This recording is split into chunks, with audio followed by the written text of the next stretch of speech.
My tummy hurt.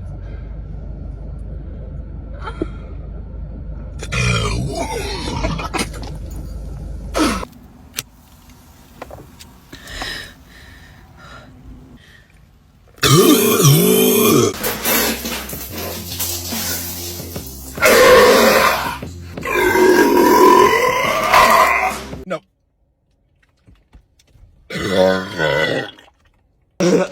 Oh my gosh. What do I do?